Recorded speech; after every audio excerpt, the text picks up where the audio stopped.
Generator's transmission project explored the past, present and future of music broadcasting in the North East. From being one of the first places in the country to emit wireless radio signals to hosting the infamous cutting-edge live music show The Tube, the North East has always been a confident player at the forefront of music broadcasting.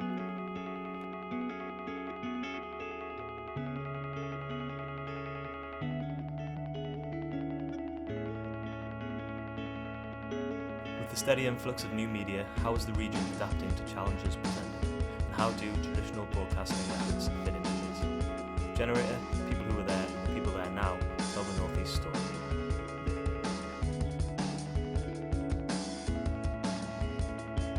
Right, my name's Ray Laidlaw. I've been involved in music since I was about 14. I've been in bands most of my life. The one that most people will know was Lindisfarne. I was with them for 33 years. I was the executive producer and I guess, helped create it along with an amazing lady called Andrea Wanfall. Basically, I present the evening shows during the week, all music-based shows.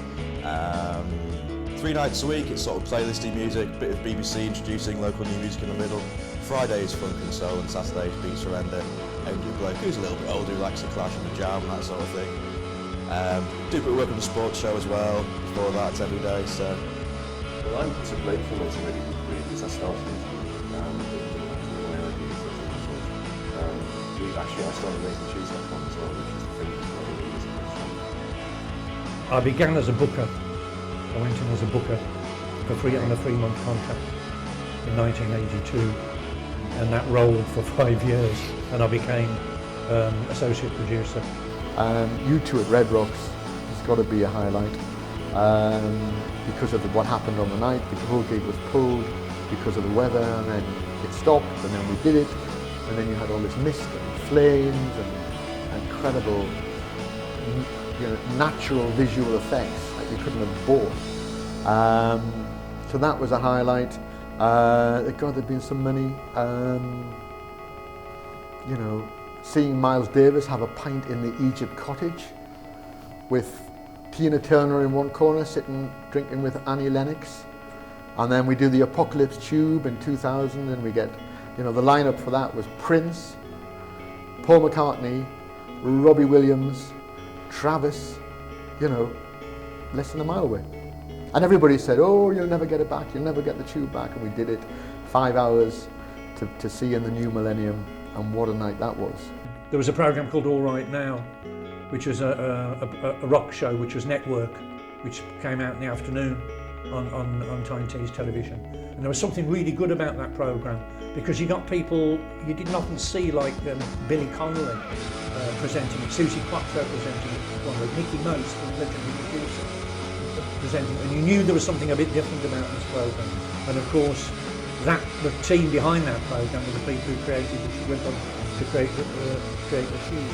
I think the highlight of my career so far was the 1st of June 2009, which was the day we launched the the launch itself was a bit of what the BBC called a KBS, a kick scramble, to get the thing on the air. We had 3 days' notice, and what we went on the air with was basically a long loop of about 3.5 hours of music, with the occasional interruption with a station announcement, but what that actually consisted of was people in the street. So we went out with a recorder and we said, can you read that? And they said, this is a news and radio. What's that? And we recorded all these things and we sung it together in Logic. And we FTP the resulting file to Croydon, where the multiplex is for the DoD radio transmission network. And an engineer stuck it on a flash card, one of those things you have a digital camera. Put it in an MP3 player and it had like press play, and we were on the air. That's how we got on the air. The thing that was even more exciting was the reaction we then started to get. Even literally on the first day, we started getting emails and we started seeing increases, very substantial increases, in the traffic on the Amazing Tunes website on the very first day. And so that was that kind of great sense of, we tried to do something that I'd been thinking about for 2 or 3 years. It was a nightmare to get it going, it was very expensive, hard to raise the money. But then when you did it, you just had this kind of, it was almost like a warm glow inside, like the Renney and Mark glow. that you just knew it was going to work? I guess BBC introducing work has been interesting. Well, it's been great. I mean, I got to go to Abbey Road last year for the thing called the Musicians Masterclass, which had to nominate like members of bands who were maybe not the full finished product yet, or some of them were, but people who were starting out, just to show them what it's like, what you can achieve. And that was run by people from, it was very Radio 1 based last time. So people like Zane Lowe were there, and Joe Wiley was there giving talks. People like Labyrinth and Pete Tong was there giving talks to people. YouTube did this thing so that you could either just watch the concert full screen on your PC or your laptop, wherever, or you could click, and on the left hand side of the frame there were two columns, Facebook and Twitter, or Facebook and YouTube I think it was, and you would get feedback from anybody watching the show, either like tweets or Facebook comments, live. So every time Bono did something, and he did a prayer, like a Muslim prayer, halfway through the show, for Aung San Suu Kyi, did two things. He did a Muslim prayer, and then he did a thing for, and I'll never get her name right, so I apologise, Aung San Suu Kyi. You know who I'm talking about, the Burmese lady.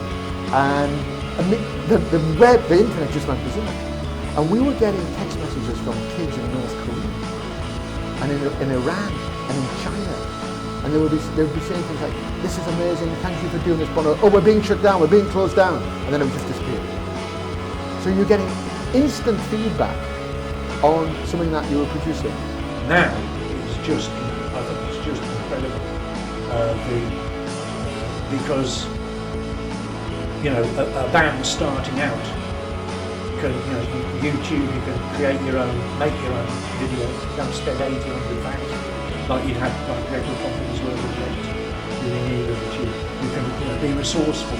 This is what I think is great about our times now.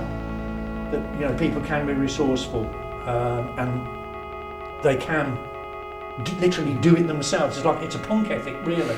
They literally can. You can do it yourself.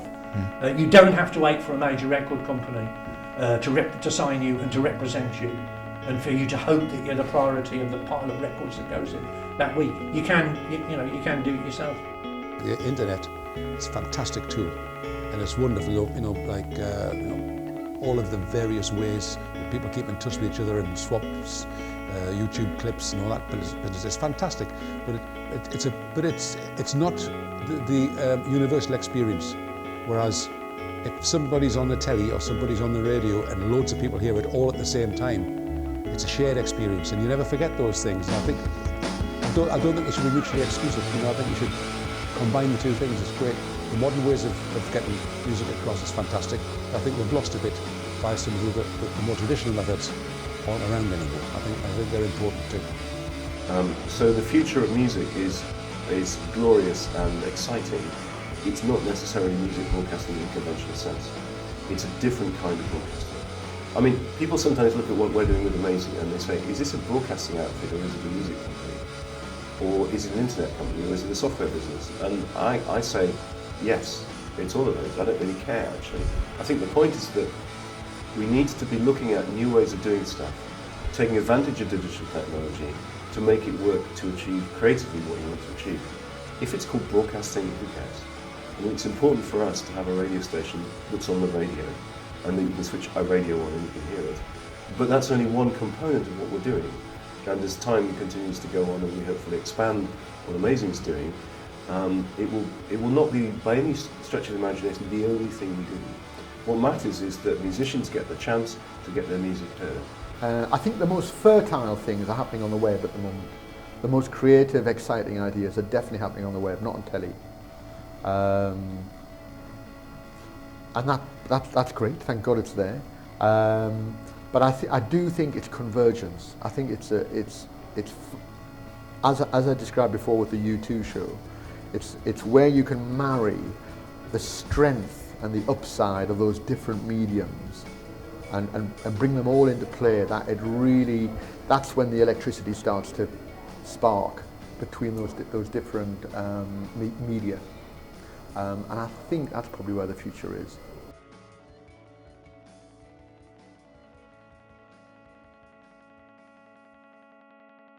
During the 1980s, the most exciting medium for music broadcasting was television.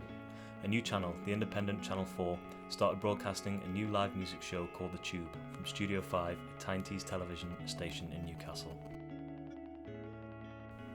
Where the programme was unreliable in its approach, with erratic performances from its featured musicians, The Tube soon became the go-to source for the most cutting-edge music of the decade. U2, The Smiths, Simple Minds, Depeche Mode, Tina Turner, The Jam and The Police were just a handful of the many artists who travelled to the northeast to perform. Eclecticism was always at the show's heart, with punk, reggae, new wave, rock and soul acts frequently gracing the studio stages. Jools Holland, Paula Yates, Muriel Gray and Leslie Ash were the show's regular hosts, but cameo presentations came in the form of Nicholas Parsons, Peter Cook and John Peel. However, due to the growing popularity of MTV music video, backstage disputes and an explicit slip-of-the-tongue moment from Jools Holland, the show came to a sad end in April 1987 after a booming 5-year career. It wasn't until the start of the millennium that the Tube arose from the ashes for a one-off revival extravaganza with Radio 1 DJ Chris Moyles and MTV star Donna Hare.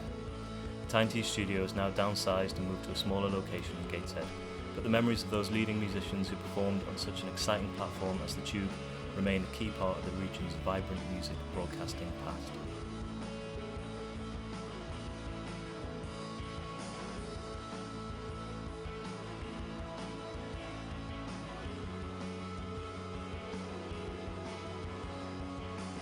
The Transmission Project invited special guests from music broadcasting to discuss the key issues facing emerging artists and new music broadcasters.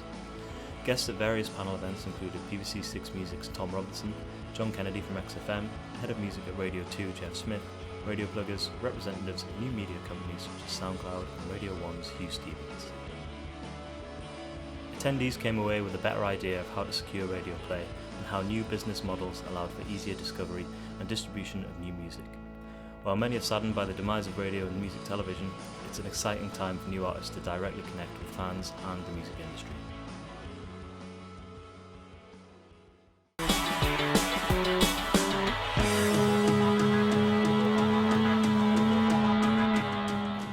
Generator and Young Transmission volunteers helped organise and manage various events in unique spaces across the region, such as Newcastle's Discovery Museum and the Museum of Winter Gardens in Sunderland.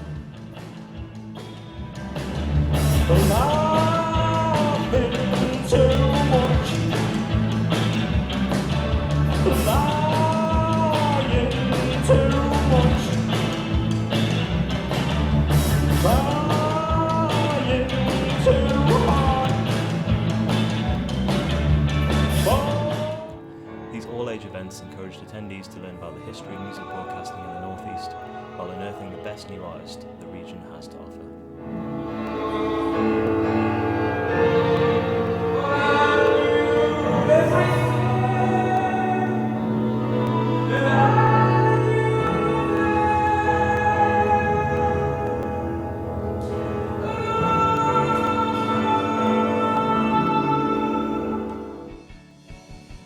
Many of those artists performing have gone on to secure national attention with regular radio play and press.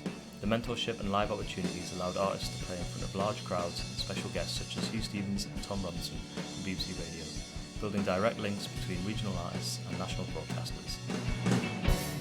Congratulations on your poor record, lack of basic understanding, feeling beg for a compromise.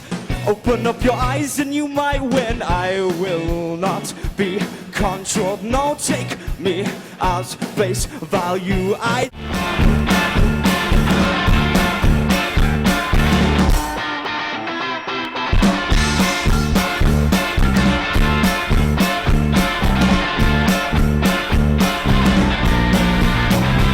I'm sitting in the center of a house made of glass, I'm staring out the walls, but I just can't seem to interact with you.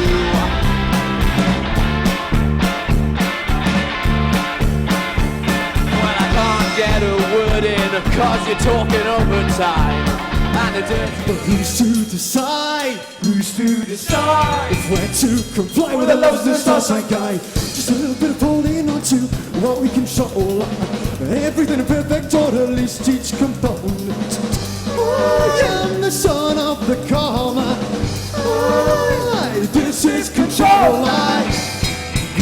the strange. We are the strange. We seem to deranged. But who's to decide? Who's to decide? Where to comply? Where to comply? We are the strange. Be my lover, or be my sweet.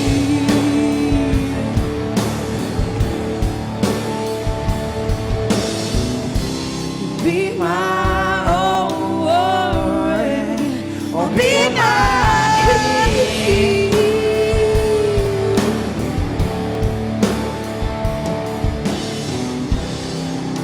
Or be my lover, or be my sweet. Coming through the cloak.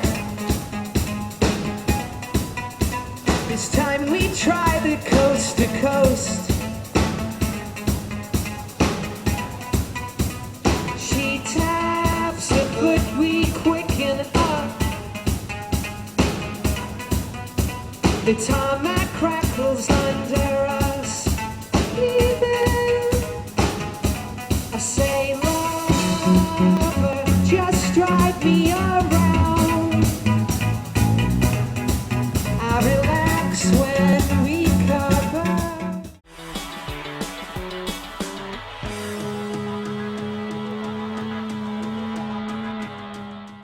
As well as exploring the past, present and future of music broadcasting, Transmission brought together young musicians and filmmakers to create unique music videos. With YouTube being the new home of music consumption, those artists and high quality music videos can really stand out.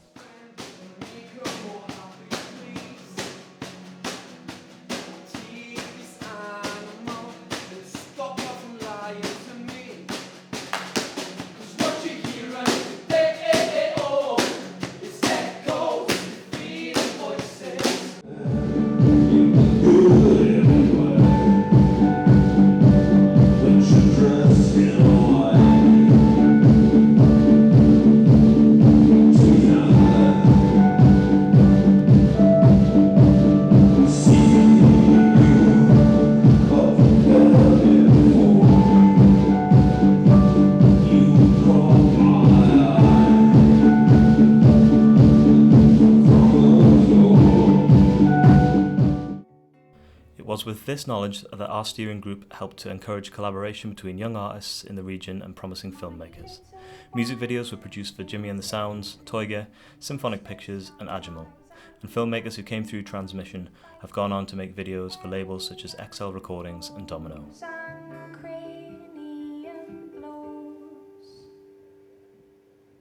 We see stairs and he sees a mountain. He sees oceans when we see fountains to play. Informed by the Transmission project and by embracing traditional and new broadcasting platforms, the artists and filmmakers involved built their profile using the past and the present to build new audiences for the future.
check you're still there. For a certain romance I will dance without care. For every crimson bullet I will stand in the still. For the fairest of the fair, my love